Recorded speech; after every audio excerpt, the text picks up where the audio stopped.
ನನ್ನ ಮನದಾಳಲ್ಲಿರೋದು ನಮ್ಮೆಲ್ಲರ ಮನಸ್ಸಲ್ಲಿರೋದನ್ನ ನೀವು ಹೇಳಿದ್ರೆ ಅವ್ರ ಮನಸ್ಸಲ್ಲಿರೋದು ಅದೇನೆ, ಚಿತ್ರರಂಗ ಉಳಿಬೇಕು ಅನ್ನೋದನ್ನೇ. ಯಾಕಂದ್ರೆ ಎಷ್ಟೋ ಜನ ಮೀಡಿಯಾ ಸ್ನೇಹಿತರು ನಂಗೆ ಫೋನ್ ಮಾಡಿ ಒಂದು ಕಾಂಟ್ರವರ್ಸಿ ಆದ ತಕ್ಷಣ ನನ್ನ ಜೊತೆ ನಿಂತ್ಕೊಂಡು, ಇಲ್ಲ ಅಣ್ಣ ಹಿಂಗಿದೆ ಹಿಂಗಾಗ್ಬೇಕು ಅಂತನೋ, ಇಲ್ಲ ಬ್ರದರ್ ಹಿಂಗಾಗ್ಬೇಕು ಅಂತನೋ, ಆ ಪ್ರೀತಿ ವಿಶ್ವಾಸದಿಂದ ನನ್ನ ಜೊತೆ ನಿಂತಿರೋದು ಖಂಡಿತವಾಗ್ಲೂ ತುಂಬಾ ಜನ ನನ್ನ ಜೊತೆ ನಿಂತಿದ್ದಾರೆ.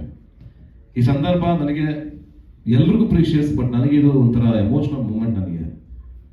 ಬಿಕಾಸ್ ಅಯೋಗ್ಯ ಒಂದೇನು ಶುರು ಮಾಡಿದ್ವು, ಅಲ್ಲಾಗಿ ಸ್ಟ್ರಗಲ್ಗಳಾಗ್ಬೋದು, ಅದು ಒಂಥರ ಸಿನಿಮಾನೇ ಒಂಥರ, ಆ ಸಿನಿಮಾ ಮಾಡದೇ ಒಂಥರ ಒಂದು ಸಿನಿಮಾ ಕಟ್ಟಿದಂಗೆ ಆಗಿತ್ತು. ನಮ್ಮ ಬದುಕೆ ರಿಯಲ್ ಲೈಫೇ ಒಂಥರ ಸಿನಿಮಾ ತರ ಹೋಗಿತ್ತು ಆ ಸಿನಿಮಾ ಮಾಡ್ಬೇಕಾದ್ರೆ. ಹೇಗೆ ಅಯೋಗ್ಯ 2 ಬಂದಾಗ ನಾನು ಸ್ಪೆಷಲ್ ಥ್ಯಾಂಕ್ಸ್ ಟು ಮುರೇಗೌಡರಿಗೆ ಹೇಳಲೇಬೇಕು. ಬಿಕಾಸ್ ಇಷ್ಟು ದೊಡ್ಡ ಹೊರೆನ ಹೊರೋದು ಮತ್ತೆ ಇಷ್ಟು ದೊಡ್ಡ ಬಜೆಟ್, ಯಾಕಂದ್ರೆ ಇದರಲ್ಲಿ ಏನಂದ್ರೆ ನಿಮಗೆ ಆರ್ಟಿಸ್ಟ್ಗಳು ತುಂಬಿದ್ದಾರೆ. ರವಿಶಂಕರ್ ಆಗ್ಬೋದು, ರಚಿತಾರಾಮ್ ಅವ್ರು ಆಗ್ಬೋದು, ಈ ಕಡೆ ಗಿರಿ, KR ಪೇಟೆ, ಸಾಧು ಕೋಕಿಲ್ ಅವರು, ಇನ್ನೂ ಹೊಸ ಆರ್ಟಿಸ್ಟ್ಗಳು ಎಂಟ್ರಿ ಆಗಿದ್ದಾರೆ ಸ್ಪೆಷಲ್ ಆಗಿ. ಕೆಲವರೆಲ್ಲ ಅಷ್ಟು ದೊಡ್ಡ ಬಜೆಟ್ ಆಗಿ ತೂಗೋದು ತುಂಬಾ ಕಷ್ಟ. ಒಂದೊಂದು ದಿವಸ 6 ರಿಂದ 7 ಕ್ಯಾರವನ್ನು ನಿಂತ್ಕೋಬೇಕು ಹಿಂಗೆ ಸಾಲಲ್ಲಿ. ಅಷ್ಟು ದೊಡ್ಡ ಬಜೆಟ್ ಸಿನಿಮಾ ಇದು. ಅದೆಲ್ಲ ಹೊರೆಗಳನ್ನ ಹೊತ್ಕೊಂಡು ಒಬ್ಬ ಅಣ್ಣ ಸ್ಥಾನದಲ್ಲಿ ನಿಂತ್ಕೊಂಡು ನಮ್ಮ ಜೊತೆಗೆ ಸಣ್ಣ ಪುಟ್ಟ ಜಗಳಗಳು, ಮನಸ್ತಾಪಗಳು ಏನೇ ಇದ್ರು ಎಲ್ಲ ನೆಗಲ ಮೇಲೆ ಹಾಕೊಂಡು ಒತ್ಕೊಂಡು ಬಂದು ಈ ಸಿನಿಮಾ ಚೆನ್ನಾಗುತ್ತೆ ಸರ್, ನಂಬಿ ನಂಬಿ ನಂಬಿ ನಂಬಿ ನಂಬಿ ಅಂತ ನಾವು ಹೇಳ್ತಾನೆ ಇದ್ವಿ ಪ್ರತಿ ಸಲ, ನಂಬಿ ಸರ್ ನಮ್ಮನ್ನ ಅಂತ. ಆ ನಂಬಿಕೆನ ನಾನು ಒಂದ್ ದಿವಸ ಇನ್ನ ರಿರೆಕಾರ್ಡಿಂಗ್ ಆಗಿರಲಿಲ್ಲ cinema, dubbing, thank you dubbing, ಅವೇನು ಪಾಪ ಎಮೋಷನಲ್ ಆಗಿದೆ ನಂತರ. ಆ ಥರದವರೇ ನಮ್ಮನ್ನು ಉಳಿಸಿರೋದು, ಆ ಥರ ಎಮೋಷನಲ್ ಆದವರೇ ನಮ್ಮನ್ನು ಉಳಿಸಿರೋದು. ನಾವು ಇವತ್ತು ಕೂತಿರೋ ಕಾರಣ ಅವರೇನೆ.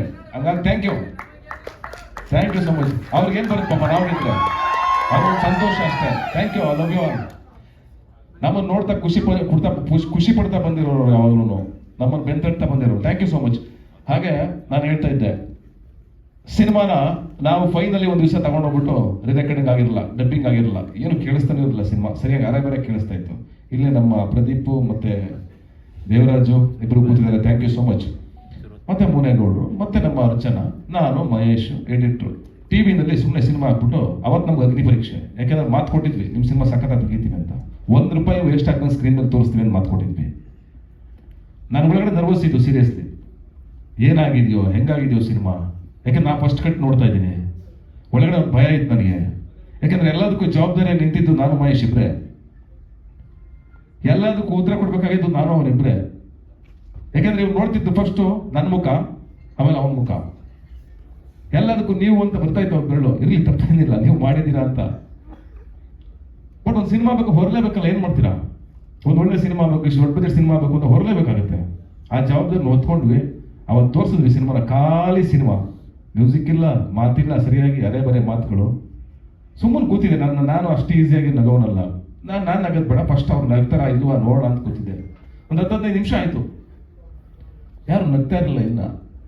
ಇಲ್ಲ ಕನೆಕ್ಟ್ ಆಗ್ತಾ ಇಲ್ವ ಸಿನಿಮಾ, ಏನ್ ಗುರು ಇದು, ಓ ಅಂತ ಶುರುವಾಯ್ತು ನನಗೆ. ಫಸ್ಟ್ ಎಲ್ಲ ಸೀರಿಯಸ್ ಎಪಿಸೋಡ್ ಬರುತ್ತೆ, ಅದಾದ್ಮೇಲೆ ನಾವ್ಯಾರು ಕಂಟ್ರೋಲ್ ಮಾಡೋಕ್ಕಾಗಲಿಲ್ಲ. ನನ್ನ ಸಮೇತ ಅಷ್ಟು ಜನ, 7 ಜನ ಇದ್ವಿ ಒಳಗಡೆ, 70 ಜನ ತರ ನಗಕ್ಕೆ ಶುರು ಮಾಡಿದ್ರು. ಸಿನಿಮಾ ಮುಗೀತು, ಮುಗಿದಿದ್ದೇ ಗೊತ್ತಾಗ್ಲಿಲ್ಲ. 2 ಗಂಟೆ 45 ನಿಮಿಷ ಸಿನಿಮಾ ಇನ್ನೂ ಟ್ರಿಮ್ ಮಾಡಿರಲಿಲ್ಲ, ತೋರಿಸಿದ್ವಿ. ಒಂದೇ ಮಾತು ಹೇಳಿದೆ, ನಿಮ್ಮ ನಂಬಿಕೆ, ನೀವು ಕೊಟ್ಟ ಹಣ 2 ಸ್ಕ್ರೀನ್ ಮೇಲೆ ಉಳಿಸಿದ್ವಿ ಸರ್. ಅದ್ರಲ್ಲಿ ಏನಾದ್ರು ಮೋಸ ಮಾಡಿದ್ರೆ ಜನ ಬಂದು ನಮ್ಗೆ ಹೇಳಿದ್ರೆ ಖಂಡಿತವಾಗ್ಲೂ ನೀವು ಸಾಯೋವರೆಗೂ ನೀವು ಹೇಳ್ದಂಗೆ ಕೇಳ್ತೀವಿ ಅಂತ.